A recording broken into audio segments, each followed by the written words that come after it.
Olá, seja muito bem-vindo ao canal 7 de Teologia, aqui é o pastor Sérgio Lenz. E antes de tudo, não esqueça, vai aí embaixo, dá o like, deixa aquele like esperto, faça o seu comentário. Aliás, compartilhe com alguém e não esqueça de dar uma olhadinha se você ainda está inscrito. Isso é importante para nós, tá bom? Então, roda a vinheta e vamos começar. Nessa jornada rumo à evolução, 7 de teologia, nosso coração em devoção, em devoção.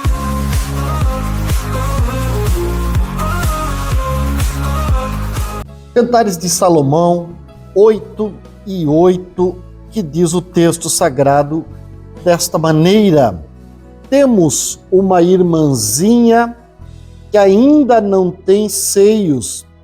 Que faremos a esta nossa irmã no dia em que for pedida? Se ela for um muro, edificaremos sobre ela uma torre de prata. Se for uma porta, cercá-la-emos com tábuas de cedro. Amém, meus irmãos? Muito bem, na visão de Salomão, na sua linguagem poética, na sua escrita poética, há um momento que parece destoar de todo aqueles encantos que o homem e a mulher estão fazendo um para o outro, né? O esposo para a esposa e tudo mais. E o coro, então, parece que dá uma destoada, mas para trazer para mim e para você um ensino muito precioso, porque ele foca primeiro no sujeito dessa fala, dessa trama, chamando-a de uma irmã pequena. E isso nos faz, em primeira mão, pensar no olhar da responsabilidade, porque essa irmã pequena, ela representa o imaturo, aquilo que está crescendo, aquele que não tem condições de responder por si próprio, aquele que precisa de um olhar atento sobre ela para que alguém que se importe com ela possa lhe dar a devida atenção e o devido cuidado.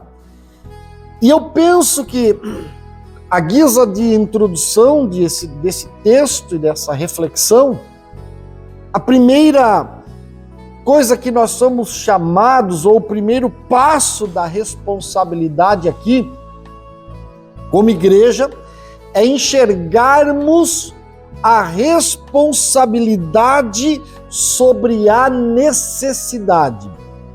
Perceba que sempre teremos alguém mais novo. Você já viu aquela história de alguém dizer cuidado com os escândalos? Por quê? O próprio Jesus já advertia os seus discípulos que era perigoso escandalizar e fechar a porta do reino para um pequenino, de modo que seria melhor. E aí Jesus rasga o verbo assim, arrebenta com os padrões da época e diz: é melhor que alguém amarre uma pedra ao pescoço e se atire ao mar, do que escandalizar e fechar a porta a um pequenino. Isso me faz pensar no apóstolo Paulo, anos depois, escrevendo, dizendo: se comer carne escandaliza o teu irmão, então não coma carne. Talvez Paulo quisesse fazer um adendo e escrever: não coma na frente dele, deixa para comer quando estiver sozinho. Mas o fato é que enxergar a necessidade faz parte de uma vida responsável. Tanto que, ao escrever aos Gálatas, no capítulo 6, e no verso 2, Paulo vai lembrar-nos dizendo: levai as cargas uns dos outros. E aí nós começamos a compreender que a verdadeira maturidade só começa quando você deixa de olhar para si e passa a olhar para o próximo. Bom, a pergunta que o autor aqui faz no texto para nós é uma pergunta bastante interessante, porque é uma pergunta que revela o nosso compromisso. Ele diz: que faremos a essa nossa irmã?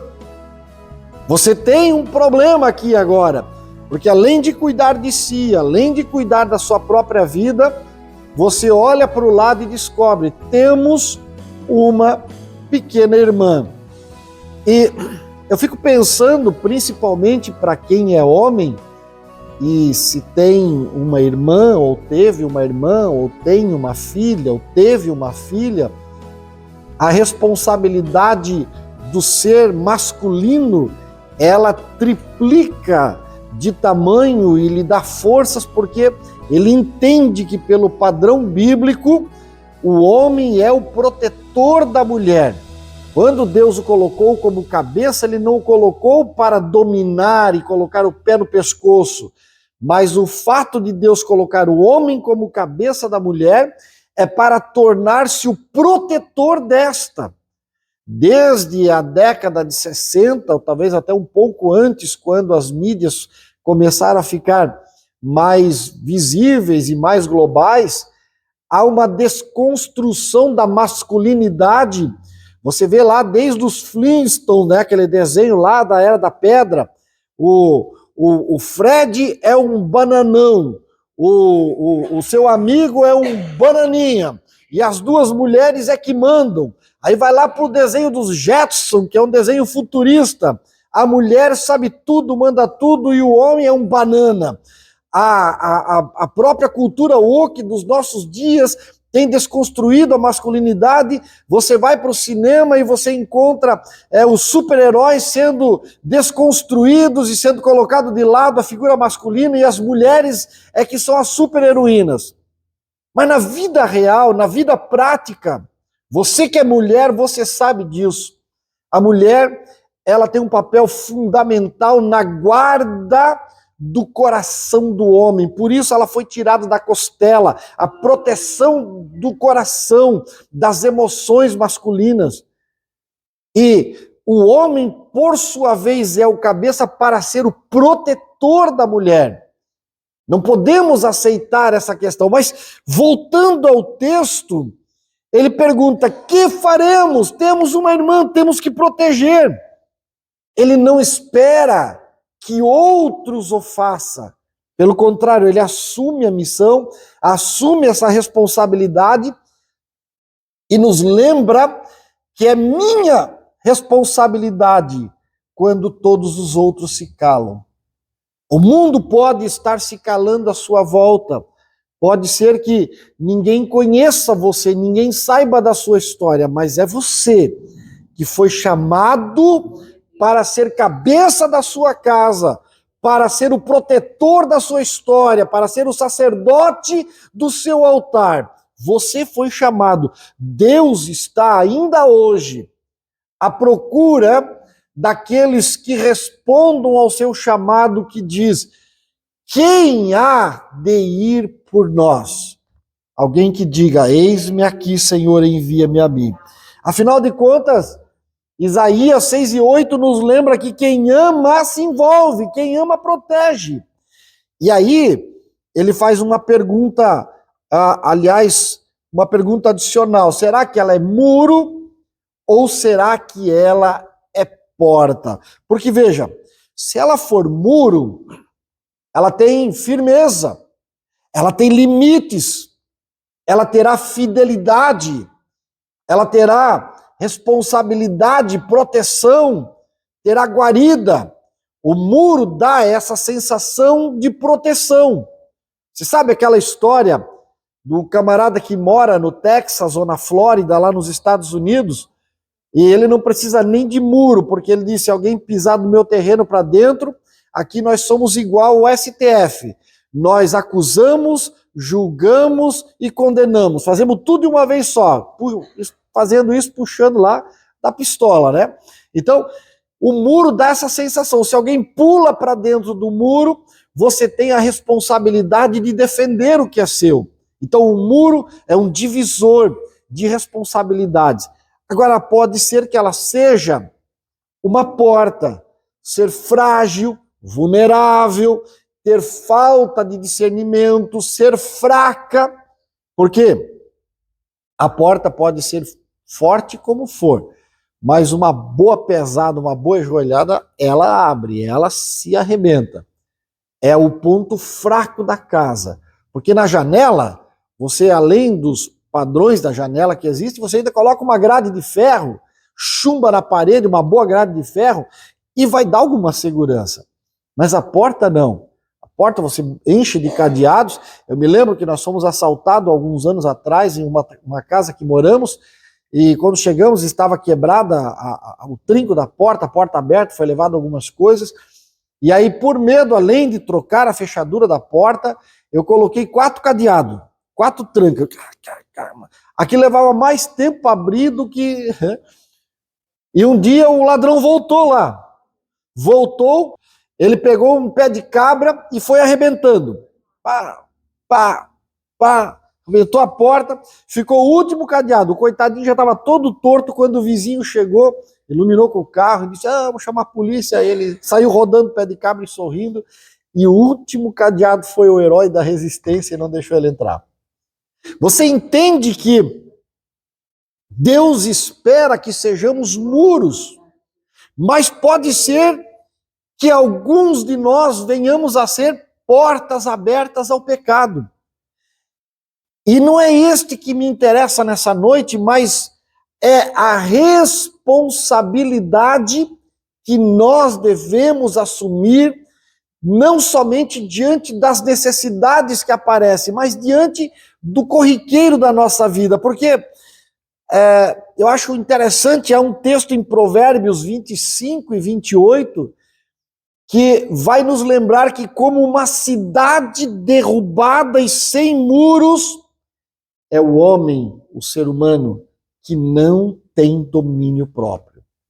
E o domínio próprio é aquele caráter semelhante ao muro que sugere proteção e vida de unção, vida que tem comunhão com Deus. E quando você para lembrar, Paulo escrevendo aos Coríntios, no primeiro capítulo, ou no capítulo 4, versículo 2 de Coríntios, ele diz, requer-se acima de tudo que os despenseiros, e aí ele fala com todos nós, sejam fiéis. E fidelidade, meu irmão, é uma característica procurada por Deus, porque Deus investe em quem se mantém firme, em quem é responsável. Essa palavra responsabilidade, ela surge diante de nós através dessa introdução desse texto, para nos lembrar que é uma palavra das mais usadas, mas talvez nem tanto vivida. Deus nos chama à responsabilidade. Tem um salmo, Salmo 119, o verso 109, eu gosto demais, porque tanto a versão Almeida Revista e Atualizada, como a Almeida Revista e Corrigida, trazem essa versão desse Salmo 119, o verso 109, de maneiras que se completam. Então, numa versão diz, a minha alma está em contínuo perigo. E na outra diz, a minha alma está de contínuo nas minhas mãos. E você vai dizer, minha alma está constantemente em perigo, a minha alma está de contínuo nas minhas mãos. Não tem nada a ver um texto com o outro. Mas se você parar para pensar, a minha alma estando continuamente nas minhas mãos, humanas, fracas, falíveis, às vezes até irresponsável, a minha alma vai estar constantemente em perigo. Você não acredita desse jeito? Então Deus nos convida a sermos responsáveis. Quando o autor está escrevendo aqui, temos uma irmãzinha que ainda não tem seios, o que faremos no dia que ela for pedida? Se ela for muro, se ela for torre de prata, ou se ela for porta, precisamos fazer alguma coisa. É esse precisamos fazer alguma coisa que nós chamamos de responsabilidade.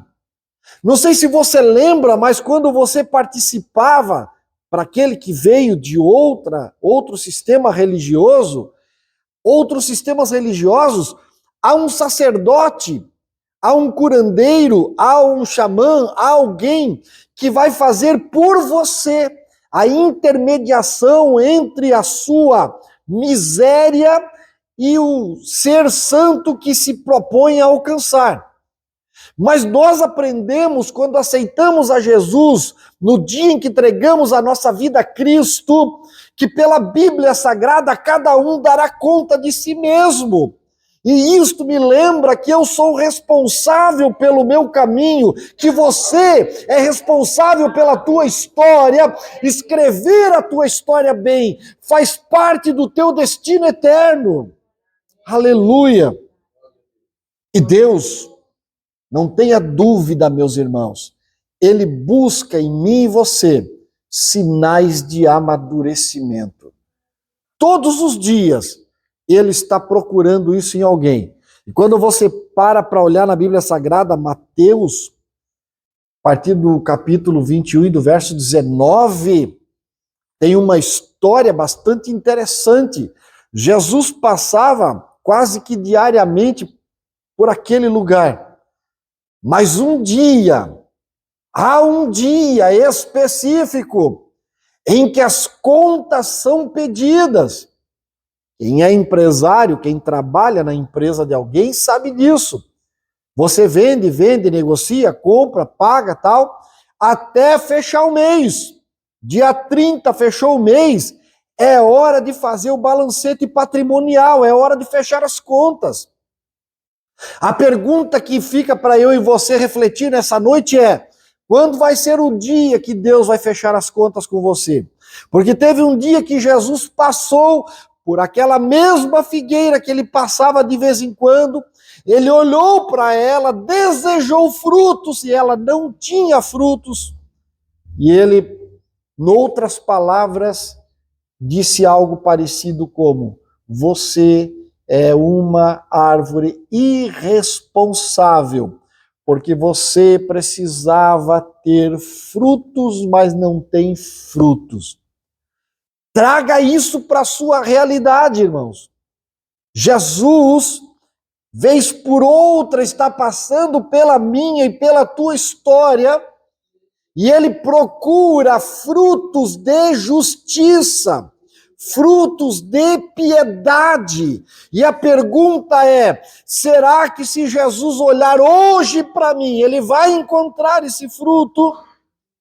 Porque o texto continua e vai nos mostrar que Jesus olha para a árvore e diz: seja amaldiçoada e nunca mais nasça nada em ti, tornando uma árvore seca e sem vida. É claro que nós não vamos levar ao pé da letra, não vamos exagerar com o fato de que Jesus, ao encontrar eu e você em um ato falho, em um momento de fraqueza da nossa vida, ele não vai nos amaldiçoar, não tenha dúvida quanto a isso.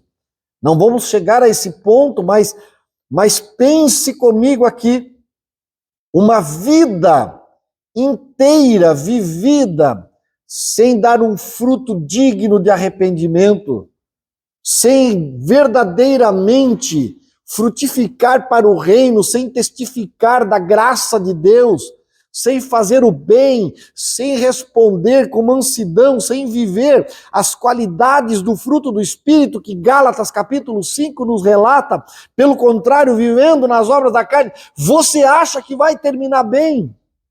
Não termina, meu irmão. E sabe qual é o bom de nós estarmos falando não só para a comunidade local, mas estar falando para a grande rede? É que alguém pode estar nesse momento, em qualquer dia ou horário, em qualquer ano, seja lá qual for, escutando esta palavra e sendo tocado para lembrar-se que um dia haverá uma prestação de contas e que Deus chamará todo joelho ao arrependimento, e neste dia não dará tempo de fazer aquilo que deixou-se de fazer a vida inteira. Por isso, uma vida de responsabilidade é uma vida que dá sinais de amadurecimento. Deus te chamou, um dia você foi um novo convertido, um dia você foi um bebê espiritual, um dia você não sabia nada, mas já passou o tempo de tomar leite e de não saber nada. Deus te chama a conhecer a sua palavra e mergulhar na intimidade dele cada vez mais. Amandarabasteia, candarabachai. Sinais de arrependimento e amadurecimento faz parte da nossa história, irmãos. Nós precisamos amadurecer. Sabe aquela coisa de não precisa dizer, quando eu era criança, a mãe precisava fazer alguma coisa, ou sair, ou ir a algum lugar, ela deixava uma lista de tarefas, que naturalmente eu não cumpria, e sempre estava com a costa marcada por alguma vara de cerqueira, algum cinto, mas ela deixava uma lista de tarefas. Eu era irresponsável com as minhas tarefas, a não ser que me interessasse, tipo, próximo ao meu aniversário, próximo ao Natal, próximo à Páscoa, né? Ou férias para praia, alguma coisa. Se não, eu era irresponsável, mas eu era criança, eu era imaturo. Mas hoje, minha esposa sai de casa para estar um dia fora, em algum lugar, eu não posso me dar o luxo de deixar uma pia suja, uma cama virada, ou um chão sujo, um fogão com panelas sujas. Não posso me dar o luxo disso. Eu sou adulto, eu sou maduro, eu divido uma casa, eu preciso entender que há responsabilidade. Bem, houve um tempo que o meu pastor precisava pegar no meu pé e dizer, anda assim, não faz assado. Eu me lembro que a primeira equipe de visita, inclusive o evangelista Jean, que esteve conosco pregando aí uns domingos atrás, ele fez parte dessa equipe, foi ali que eu adotei ele como meu mentor. Ele foi nos visitar e eu estava sem camisa, bermudão, à vontade, mas eu estou na minha casa, qual é o problema? Mas você vai receber os crentes, você agora é crente, crente não anda assim. E eu lá assim, né? E a esposa disse, amorzinho querido, vem aqui trocar o gás para mim. Os visita tudo na sala. E eu fui lá, mas que gás, nós nem usamos esse gás, está cheio. Bota camisa, senão tu vai conversar comigo. Bem amorosa assim, né? Calma e humilde de coração. E eu, então, obedeci, porque eu era imaturo. Precisava ser orientado. Eu nunca tinha sido crente, eu não sabia como é que era esse negócio. Pensa, isso aí há quase 4 décadas atrás, né? O negócio era meio pegado, essas questões assim de roupa e tal. E aí, obedeci, mas hoje eu não preciso que alguém me diga como devo me vestir. Não preciso eu, do púlpito, num domingo à noite, falar a você sobre vestes. Você sabe como você deve se vestir. Não preciso falar acerca das questões mais básicas, porque você é maduro, meu irmão. Traduza isso para tudo na sua vida. Não precisa eu ir lá na sua casa evangelizar o seu filho. Você é o pai dele. Faça isso. Eu fico assim, pasmo, que às vezes alguém diz, ai pastor, preciso que o senhor venha lá em casa falar alguma coisa de Jesus para o meu filho. Tá, e você está fazendo o que lá? O que é que você está fazendo, o inútil? Se acorda, vá você, faça um altar, busque a Deus. Ah, mas pastor, não dá, porque daí eu tenho que vir, eu tenho que chegar muito cedo para orar, eu tenho que jejuar. Tá, Deus busca em nós sinais de amadurecimento.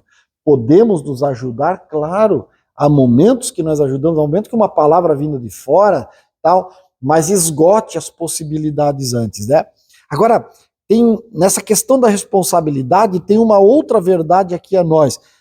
Deus nos propicia ambiente e circunstâncias que nos levam a adquirir a responsabilidade. Você quer ver uma coisa? Tem alguém na Bíblia Sagrada mais imaturo do que o Jacó? Eu não me lembro de alguém mais imaturo que Jacó. O Jacó, ele entra numa trama com a sua mãe para poder enganar o seu irmão, roubar a primogenitura. Que rouba a primogenitura? Primogenitura é primogenitura. Nasceu primeiro, acabou. Não dá para mudar essas coisas. Mas ele entra numa trama e depois bota umas peles em volta do pescoço, em volta dos braços, para enganar o pai, e mente para o pai, e foge do pai, e foge do irmão, e faz voto com Deus, e vai trabalhar para o tio, e engana o tio, e o tio engana ele. Meu irmão, a vida toda dele é uma vida de engano. E aí, lá no Vale de Jaboque, na volta, ele descobre que o seu irmão está vindo com alguns guerreiros ao seu encontro. É hora do acerto de contas. Deus está levando ele para o acerto. Ó, meu filho, chegou a hora. E nesse acerto, ele passa as suas esposas, concubinas, crianças, animais, empregados, passa tudo pelo vale e diz: eu vou ficar aqui porque eu preciso buscar a Deus. Sabe aquela hora que você diz: Deus, eu tentei de tudo, agora só resta Deus? É essa hora. Na verdade, deveria ser o contrário, né? Eu fui direto em Deus, Deus já me deu a solução. Mas não, nós tentamos de tudo primeiro. A gente tenta uma coisa, a outra, dá um jeitinho no jeito, e dá uma trapeada aqui, uma trapaceada lá, uma mentirinha aqui. A gente tenta reinventar a roda, mas daí Deus diz assim: eu estou te esperando lá no vale, meu filho, eu vou propiciar uma situação. Tá vindo 400 cavaleiros na tua direção para te matar. Ah, então tá bom, agora eu vou procurar Deus. E aí o texto é um tanto truncado, um ser celestial luta com ele, muitos acreditam que era o próprio Jesus, enfim.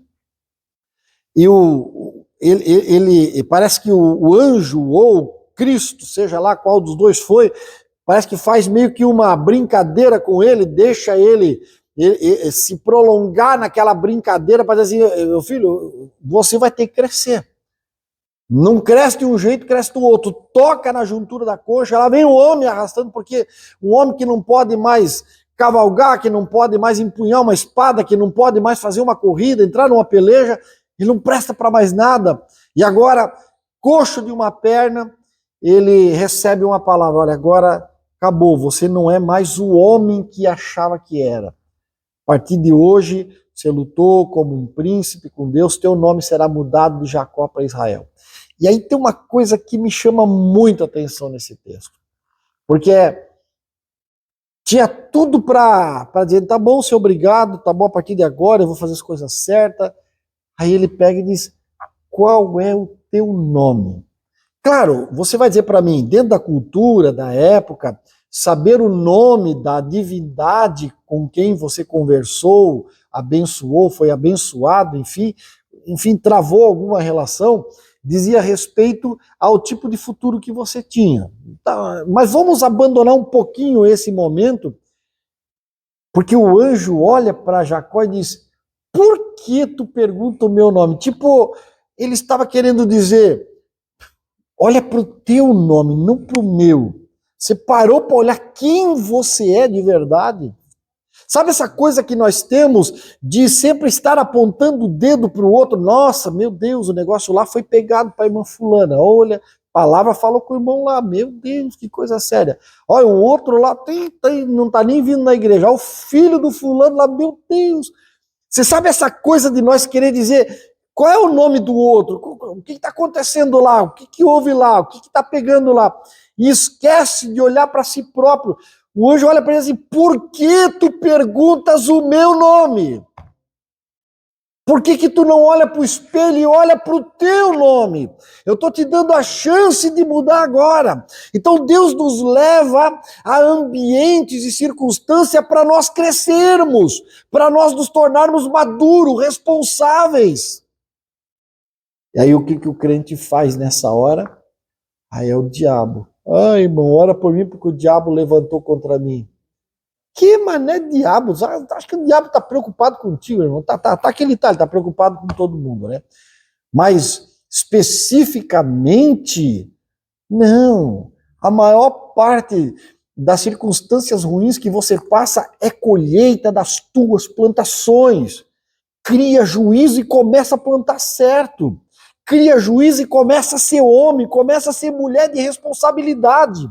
Porque Deus vai te levar para o ambiente que vai fazer você olhar no espelho e dizer, não qual é o teu nome, mas qual é o meu nome, o que é que eu estou fazendo da minha vida? Você já parou para olhar em volta de você alguma vez e assim, o que é que eu fiz com a minha vida? Pois é, tem uma boa notícia nisso. Além de nós termos um Deus que nos ajuda a vencer, nós ainda temos os prognósticos dos especialistas, né, os japoneses aí que são mestres milenares nessas artes. Eles dizem que entre projetar, executar e colher os frutos leva 5 anos. Você pode mudar de vida em 5 anos. Eu acho hoje que leva até menos, porque existem outras formas de você correr atrás da máquina. Mas às vezes Deus está nos proporcionando um ambiente pesado sobre nós para nos levar a mudar de vida. Pense comigo de forma cristã. Quantas vezes você já olhou para você e disse, meu Deus, o que é que eu estou fazendo aqui? Por que eu vim aqui hoje, Senhor? Por que eu ainda venho aqui hoje, Senhor? É porque Ele está te dando oportunidade de você crescer. Ele está te dando oportunidade de você se tornar maduro e responsável e responder pela tua vida, parar de perguntar qual é o teu nome para dizer qual é o meu nome. O que é que eu estou fazendo comigo mesmo? Aleluia!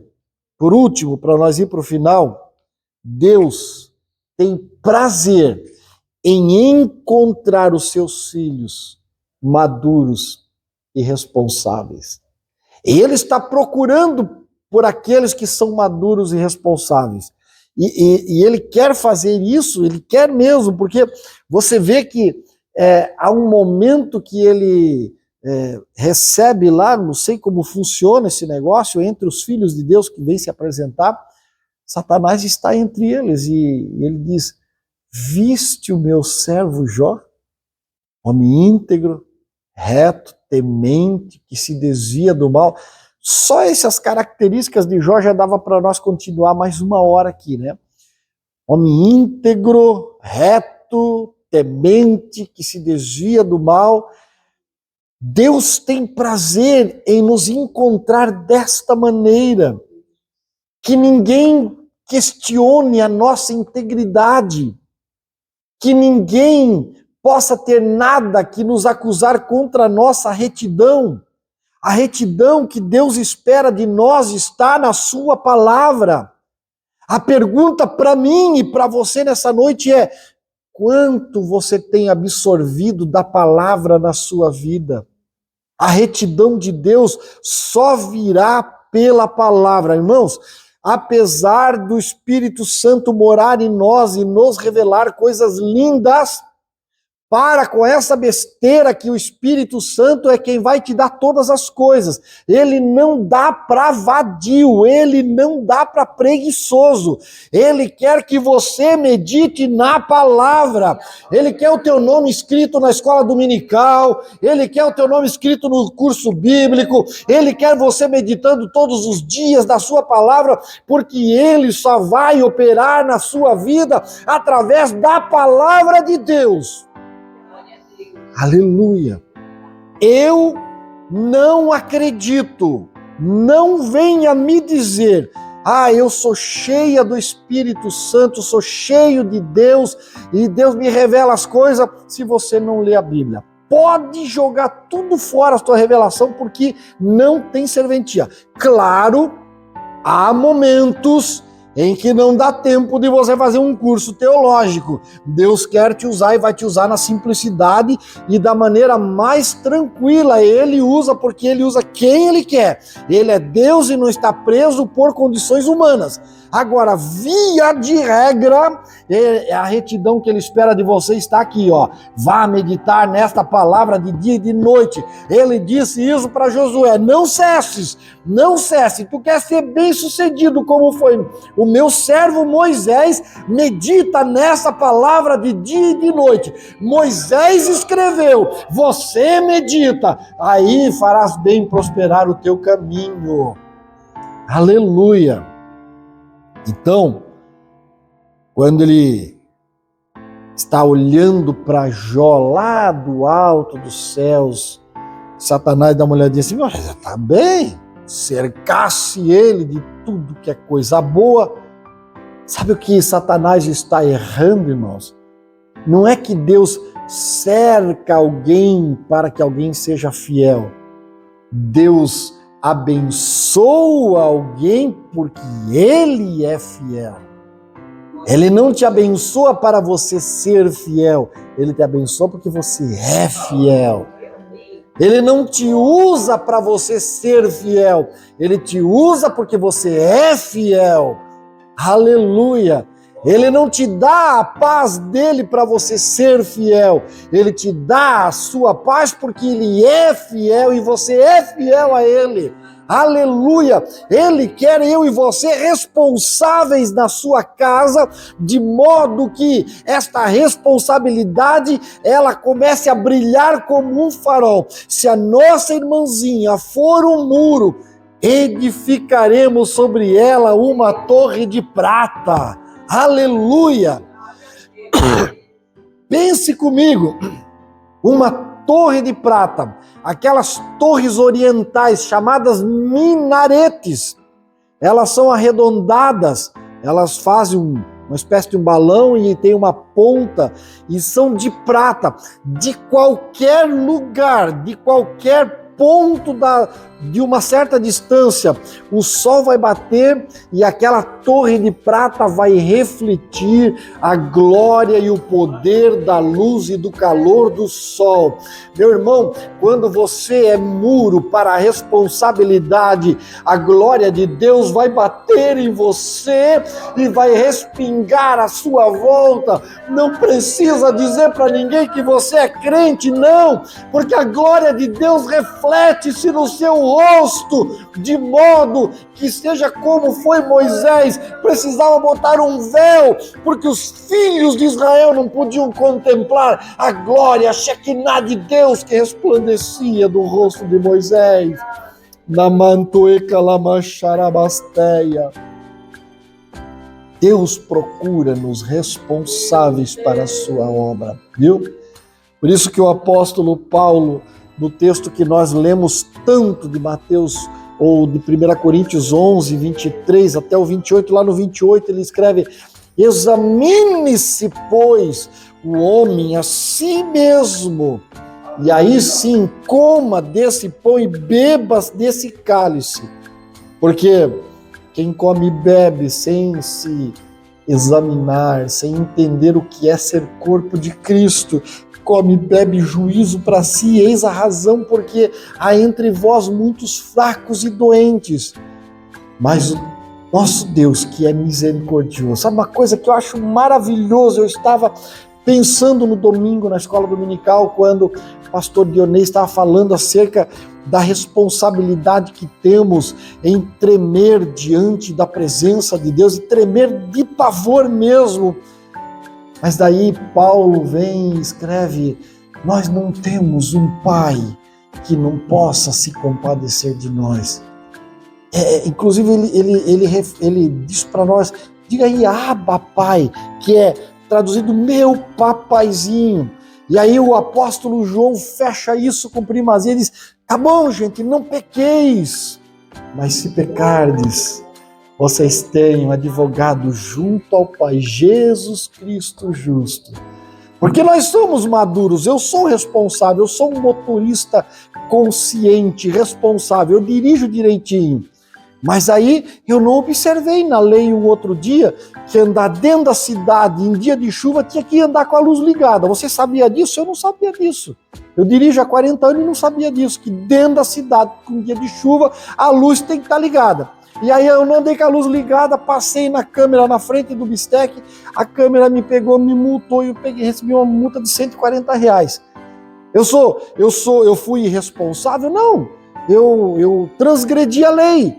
Tive que pagar o meu pecado. Mas se fosse um pecado espiritual, eu tenho um advogado junto ao Pai, que se apresenta com o sangue dele e diz: Pai, está aqui, eu já paguei por ele esse pecado. Então você talvez não tenha sido tão responsável como deveria. Talvez você tenha sido porta, não tenha sido muro, como aquela irmãzinha. Mas Deus te chama para ser muro, para ser forte, para ser responsável e para, com responsabilidade, cuidar dos mais fracos também. Vamos ser igreja, vamos cuidar dos mais fracos, vamos ser muro, vamos ser responsáveis. Deus está nesta palavra para nos abençoar.